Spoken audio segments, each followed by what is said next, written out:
Hi friends, good morning. ಇದು Sunday morning vlog. ಇವತ್ತು ಬೆಳಗ್ಗೆ ಒಂದು ಬೆಟ್ಟದ ನೆಲ್ಲಿಕಾಯಿ ಜ್ಯೂಸ್ ಮಾಡಿ ಕುಡಿದು ಈ ಡೇನ ಸ್ಟಾರ್ಟ್ ಮಾಡ್ತಾ ಇದ್ದೀನಿ.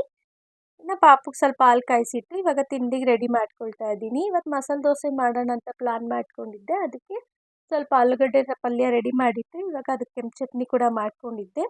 ಇನ್ನು ದೋಸೆಗೆ ಸ್ವಲ್ಪ ತೆಂಗಿನಕಾಯಿ ಚಟ್ನಿ ಮಾಡ್ಕೊಂಡಿದ್ದೆ. ತುಂಬಾ ಚೆನ್ನಾಗಿರುತ್ತೆ ದೋಸೆಗೆ ಅಂತ. ಇನ್ನು ನನಗೂ ಸಲಾಡಿಗೆಲ್ಲ ರೆಡಿ ಮಾಡಿ ಎತ್ತಿಟ್ಕೊಂಡೆ. ಸ್ವಲ್ಪ ಪಾಪು ಕೂಡ ಎದ್ದ, ಅವನಿಗೂ ಸ್ವಲ್ಪ ಹಾಲೆಲ್ಲ ಕುಡಿಸಿ ದೋಸೆ ಮಾಡಿ ತಿನ್ನಿಸ್ದೆ. ಇನ್ನು ಅದ್ರ ಜೊತೆಗೆ ಇವತ್ತು ಮಧ್ಯಾಹ್ನದ ಅಡುಗೆ ಕೂಡ ರೆಡಿ ಮಾಡಿ ಇಟ್ಬಿಟ್ಟೆ. ಪಾಲಕ್ ಸೊಪ್ಪಿನ ಸಾಂಬಾರು ಮತ್ತು ವೈಟ್ ರೈಸು. ಯಾಕಂದರೆ ನನಗೆ ಸ್ವಲ್ಪ ಗುರು ಪೌರ್ಣಮಿ ಆಗಿರೋದ್ರಿಂದ ಬಾಬಾಗೆ ಪೂಜೆ ಮಾಡೋದೆಲ್ಲ ಇತ್ತು. ಇನ್ನು ಅಡುಗೆ ಕೆಲಸಗಳೆಲ್ಲ ಮುಗಿಸ್ಕೊಂಡ್ರೆ ಅದು ಬೇಗ ಪೂಜೆ ಮಾಡ್ಕೊಳ್ಬೋದು ಆರಾಮಾಗಿ ಅಂತ ಎಲ್ಲ ರೆಡಿ ಮಾಡಿ ಎತ್ತಿಟ್ಕೊಂಡು ಇವತ್ತು ಬಾಬಾಗೆ ಕಡಲೆಕಾಳು ಹಾರ ಹಾಕಿ ಪೂಜೆ ಮಾಡಿದೆ. ಇನ್ನು ಪೂಜೆ ಎಲ್ಲ ಮುಗಿಸಿ ನಾವು ಬಾಬಾ ಟೆಂಪಲ್ಗೆ ಹೋಗಿ ಬಾಬಾನ ದರ್ಶನ ಮಾಡ್ಕೊಂಡು ಬಂದ್ವಿ. ಬಾಬಾ ಅಂತೂ ತುಂಬ ಮುದ್ದಾಗಿ ಕಾಣ್ತಿದ್ರು ಇವತ್ತು.